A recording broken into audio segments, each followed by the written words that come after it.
Curso de Gestão Financeira para Projetos e Negócios Socioculturais. Aula 5. Organização Contábil Básica. Nossa agenda. Organização Contábil Básica. Vamos aprender os princípios para uma boa organização da gestão financeira de nossos empreendimentos. Serão apresentados nessa aula definições como fluxo de caixa, prolabore e controle de pagamentos, e exemplos de planilhas simplificadas que serão apresentados nesta aula. Início da organização. Primeiro nós temos que distinguir, separar o que é o dinheiro do negócio do nosso dinheiro. Não confundir nem pagar contas pessoais com dinheiro do negócio. Saber o que são nossas despesas e as despesas do empreendimento, do negócio ou da instituição. Organizar sua contabilidade e monitorar. Ter controles e relatórios das entradas e saídas e acompanhar exatamente esse fluxo. É o que veremos na aula de hoje. Estabelecer metas de faturamento, vendas e custos. A partir dessas metas, você tem um norte para o que você deseja alcançar do faturamento do seu projeto ou da sua organização. Dentro do que a gente falou, a primeira coisa que nós temos que perceber é que você recebe via prolabore. Você determina o seu salário mensal, um valor da movimentação dos recursos do projeto ou do empreendimento. Você vai determinar um valor para o pagamento de suas contas pessoais ou seu dia a dia, que não extrapole o rendimento ou o faturamento da empresa, suas entradas. A partir dali, mesmo superado o valor do prolabore, você não deve retirar dinheiro da empresa, das contas da empresa, do empreendimento, para pagar as suas contas pessoais. Separe o dinheiro do negócio do seu dinheiro, suas contas das contas do negócio. A melhor receita, como a gente está falando, nossa oficina não dispensa um profissional especializado que é a figura do contador para fazer o controle financeiro da sua instituição ou do seu projeto. Então, se possível, tenha um contador e, junto a ele, faça o controle básico das suas contas. Vamos ver também o controle chamado fluxo de caixa e o demonstrativo de resultado de exercício, conhecido como DRE, que facilitam exatamente o demonstrativo de transparência da organização do projeto na ordem financeira, como também a questão do acompanhamento. Essa organização financeira também leva a você ter a possibilidade do planejamento de sustentabilidade ou até mesmo ver a viabilidade do seu planejamento financeiro. O estabelecer metas visa também essa sustentabilidade, como a gente pode estar vendo. Metas de vendas, editais que devemos participar, que vão ter viabilidade para nossos projetos, e também são formas de entrada de caixa, finanças de recursos para a instituição, como também estabelecer outras formas de possibilidade dessa sustentabilidade, como a venda de produtos ou fornecimento de alguns serviços, como consultoria, elaboração de projetos para terceiros, caso você tenha expertise sobre isso. Então são coisas que, ao estabelecer metas de faturamento, estaremos planejando de forma mais correta a viabilidade de entrada de recursos para a manutenção de nossa instituição e abrindo o leque dessas possibilidades de faturamento.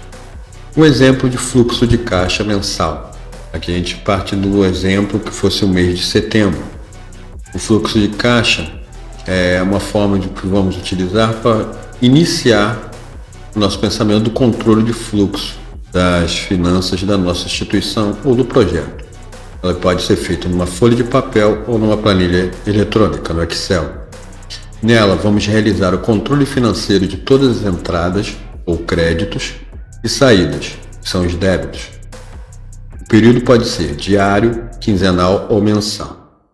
E não deixar muito longo o período desse controle, porque se você não tiver um ajuste frequente dessas movimentações, você pode acabar perdendo o controle e o seu monitoramento não vai ser tão eficaz como poderia ser. e ao final você verifica o resultado desse período. Como a gente apresenta aqui, a gente tem as colunas de data, a descrição da movimentação, o que é débito e o que é crédito, e ao final o saldo dessas operações. Digamos que no dia 31 de agosto de 2021, a gente teve o levantamento do saldo do mês anterior. No mês de agosto, tínhamos um crédito, um saldo positivo de 6.075. A movimentação seguinte foi um pagamento, um débito, relativo a 10 de setembro, e o pagamento do aluguel, uma saída de R$800. No dia 11 do mesmo mês, tivemos a entrada de mensalidades, um crédito de R$2.000. E no dia 14, tivemos um débito de R$250 relativo à conta de luz. No somatório dos débitos, no período de setembro, tivemos débitos totais de R$1.050. Somatório do crédito anterior do mês de agosto, mais as novas entradas de mensalidades, chegamos a um crédito total de R$8.075, o que vai nos levar a um saldo final desse período de R$7.025. Então aí está o nosso controle mensal, um exemplo de controle mensal relativo aqui ao nosso exemplo do mês de setembro. Uma forma eficaz de você poder verificar e controlar e monitorar, melhor dizendo, toda a sua movimentação financeira. Por período, você poderia especificar com novas contas, novas entradas, ou de forma minuciosa. A quantidade de entradas e saídas é relativa à movimentação diária, respectivas datas, como a gente vê na primeira coluna. Planejamento e controle. Temos a seguir um exemplo de planilha simplificada que pode ser usada tanto para planejamento como para o controle financeiro. Ela está separada basicamente em entradas e saídas, as quais você pode acrescentar de acordo com a sua realidade. Então a gente vê aqui, de um lado, as entradas, as receitas, lembrando as nossas primeiras aulas, o que a gente falou sobre esses termos, e de um lado as saídas, os gastos. Digamos que nós temos entrada de venda de produtos e fornecimento de serviços. É o que colocamos ao lado, no setor de entradas. Ao final vamos totalizar toda essa movimentação de receitas e do outro lado nós temos a mesma, respectivamente, relativa aos gastos. Os gastos com produtos, os gastos para a realização de serviços ou tomada de serviços, os operacionais que podem ser conta de luz, telefone, aluguel da sede, RH, que a gente colocou aqui, que seriam os recursos humanos, que seriam salários, seriam tudo relativo à contratação de pessoal do nosso projeto ou da nossa instituição. E ao final vamos totalizar todos os gastos. Após o total de receitas e gastos, nós chegamos à movimentação final desse período. Então vale também colocar ali anteriormente uma coluna salientando a qual período é relativo a esse controle. Ainda dentro disso, a gente pode detalhar os subgrupos correspondentes a cada item de forma mais eficaz para sua percepção e controle, ou desenvolver subplanilhas complementares. Por exemplo, a gente tem aqui os itens operacionais relacionados aos gastos, como a gente falou anteriormente. Na coluna de saídas, a gente colocou ali operacionais e ressaltou ali luz, aluguel, telefone, internet. Você poderia colocar serviço de limpeza, entre outros, e ao final você totalizaria todos os seus gastos operacionais e poderia estar transpassando isso para uma outra planilha, como a anterior, de forma minuciosa, todos o valor total. E do outro lado a gente tem um exemplo das entradas dentro do produto camisas. A gente especificou nossos produtos, como camisas, canecas, venda de agenda, o total e o saldo relativo às operações. Ainda sendo mais detalhista, a gente poderia fazer uma planilha relativa à movimentação desse produto. De um lado a gente tem as entradas relativas ao produto, a cada produto, como a gente mencionou: camisa, caneca, agenda, o total. E a seguir nós temos os gastos relativos somente ao produto camisa. Seria a confecção, a embalagem de entrega, o frete para entrega e a taxa de cartão, outros custos, outros gastos relativos ao produto camisa. A partir daí nós chegamos ao total dos gastos para toda a operação relativa à venda da camisa e faríamos um contraponto do que foi obtido com as suas vendas e chegaríamos ao total dessa operação. Até mesmo fica mais fácil para fazer o controle em relação ao quanto a gente gasta para produzir aquela camisa e o quanto a gente está ganhando. E aí, em cima disso, a gente pode determinar até o preço de venda, como a gente fez nas aulas anteriores, onde a gente fez o cálculo em cima do valor de venda da latinha de cerveja no nosso exemplo da aula sobre orçamento. Como a gente falou, a gente ia ver um exemplo de demonstrativo de resultado do período, ou DRE. Então voltemos ao exemplo da roda de samba. A margem bruta são todas as contribuições e entradas somadas, no caso a venda de bebidas. Essa é uma escrita técnica que pode ser simplificada para o seu controle pessoal. Então nós temos ali faturamento bruto do evento, menos a consignação de bebidas, que a gente calculou na aula de orçamento, de 934,50. A margem bruta são todas as contribuições de entradas somadas, no caso a venda de bebidas, né? A consignação de bebidas é o quanto a gente vai pagar ao fornecedor e o quanto a gente conseguiu com a venda das bebidas. Naquela questão que a gente colocou sobre o ponto de equilíbrio, 2.803,50. Os custos fixos, que a gente somou os valores, quem não lembra, retornar na aula de orçamento para ver como a gente fez a montagem dos custos fixos. Ficaram em 2.800, 2.000 o valor da banda, mais 800 do buffet, como a gente discriminou agora há pouco, agora abaixo. Grupo 2.000, buffet 800. E o resultado líquido da operação, que é o resultado do período, de 3,50, como a gente já tinha feito naquela tabela anterior, na aula já mencionada. A gente também pode organizar para facilitar, de se perder nas movimentações, nas contas a pagar. É bom organizar um controle de pagamentos. E, se possível, a gente abrir uma conta para cada projeto, o que facilitará. Por exemplo, explicando isso melhor, se eu sou um produtor, se eu sou uma organização, alguns editais já pedem isso, que cada projeto tenha a sua própria conta corrente específica, sua conta de movimento. Então isso já facilita bastante e, por sua vez, o controle orçamentário deve ser feito em separado, documentos para cada projeto, cada ação. E monitore as suas contas, no mínimo semanalmente, e faça balanços mensais.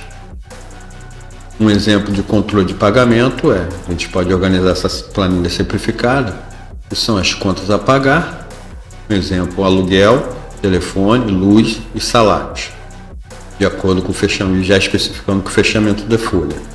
O valor específico de cada um, 800 de aluguel, 180 de telefone, 200 de luz e o total de salários de 1.200 e os seus respectivos vencimentos.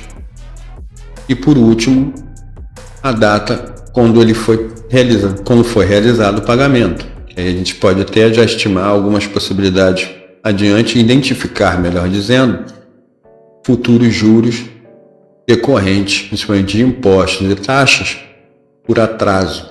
Então, quando o que é estimado, o valor estimado, digamos, o aluguel, tem uma taxa de juros, se a gente não conseguir pagar ele até o dia 15, normalmente você tem um acréscimo pelo atraso, mesma coisa pelo telefone, pela luz. Então a gente tem um valor estimado de pagamento de R$800.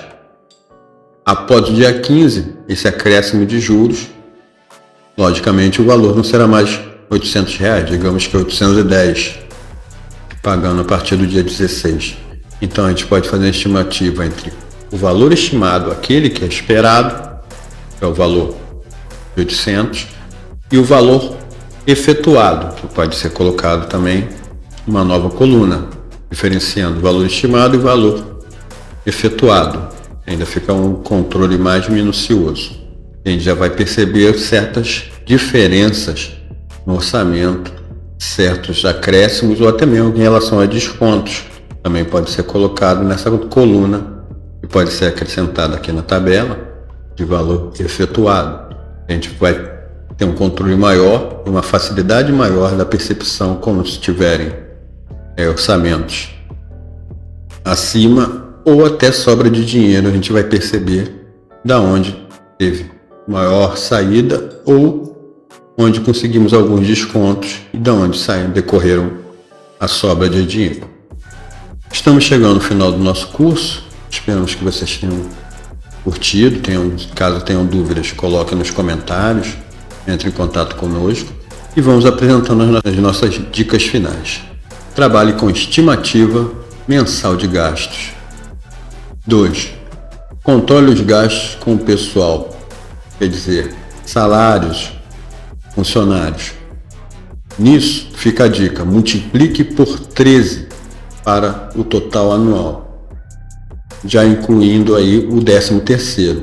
Acrescente ao total 1/3 do salário mensal referente às férias. Então você tem que fazer o cálculo relativo ao 13º e já pense nessa provisão, nessa expectativa de custos em relação ao pessoal, também 1/3 do salário mensal referente a férias. Terceiro, faça a cotação de preço dos bens que deseja comprar, ao menos realize 3 orçamentos, que a gente já mencionou anteriormente sobre isso. E você tenha possibilidade de maior negociação, alcançar melhores preços, fugir do impulso de comprar no primeiro local e também consulte dicas de outros profissionais em relação a esses serviços e valores. Também não adianta ter um preço mais barato e o serviço não compensar. 4. Estime os gastos mensais com combustível, manutenção, serviços de terceiros, viagens e outros. Em seguida, multiplique por 12. Daí você vai ter o equivalente a um ano de orçamento em relação a esses itens. E 5. Lembre-se também de incluir os 20% de INSS dos serviços de terceiros. Você já pode, dependendo da situação do contrato, você já vai reter esse imposto, ou você vai ter que delegar isso, caso de MEI, e fica responsável a ele fazer esse pagamento. Em caso de editais, você retira isso já em taxa, já prevê isso no projeto, e você faz, principalmente contratação via RPA, por exemplo, você que faz esse débito, esse pagamento desse imposto. No caso de instituições, logicamente, você contratando por carteira assinada, você também é responsável por esse pagamento. Por isso, mais uma vez, o nosso curso são de orientações básicas. À medida que você for crescendo e tiver a possibilidade de contratar um profissional especializado, um contador, e montar um setor financeiro do seu projeto, da sua instituição, da sua organização terceiro setor, fica a dica, porque agora nas suas dicas finais a gente viu que algumas contas podem ser um pouco complicadas. Então, gente, chegamos ao final. Mais uma vez, eu sou Davi Arcanjo, produtor cultural há mais de 10 anos, gerente e gestor de projetos socioculturais com certificação Project The Pro. É uma certificação internacional voltada exatamente a projetos socioculturais e projetos de impacto. Qualquer dúvida, necessidade de maiores informações, estão aí nossos contatos. Um abraço e até novas oportunidades de oficinas. E fica a dica do nosso curso de planejamento estratégico para organizações do terceiro setor, artistas e grupos culturais.